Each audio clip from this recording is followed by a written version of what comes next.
Tim Kring, you're the writer and producer of the very successful TV series Heroes. That's what you're most well known for. Heroes was very successful and it spawned a lot of new stories told on lots of different platforms. Was that always the intention? Were you always trying to explore transmedia forms of storytelling? When I created Heroes, I pitched it with the idea that it would have multiple extensions and that it would have content that could live on mobile and online. These were not very sophisticated, deep ideas, you know, it was really just a way of extending the story. But I knew that I wanted to have story that was created online that could then weave back onto the show, creating a kind of virtuous cycle between the platforms.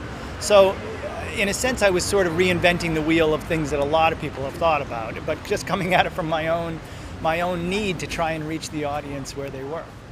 As we increase the amount of video-based content on the internet, we're getting to a thorny subject area, that of net neutrality. What are your views on keeping the net open and keeping speeds and content unrestricted? Well, I think it has to be, and it wants to be. It sort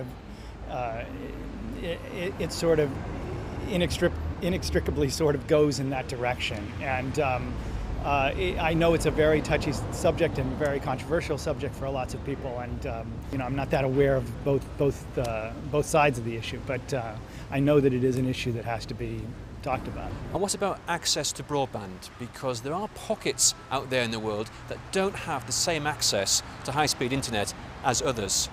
I think I think it is part of the have and have-nots of our world when information, free flow of information, can be limited to only people who have access. It creates a have and have-not situation.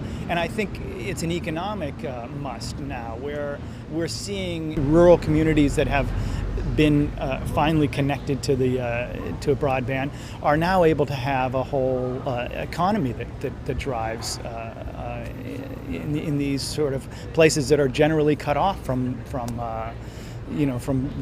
commerce in a way. And so it's almost an economic must now at this point. Tim Kring, thank you very much indeed.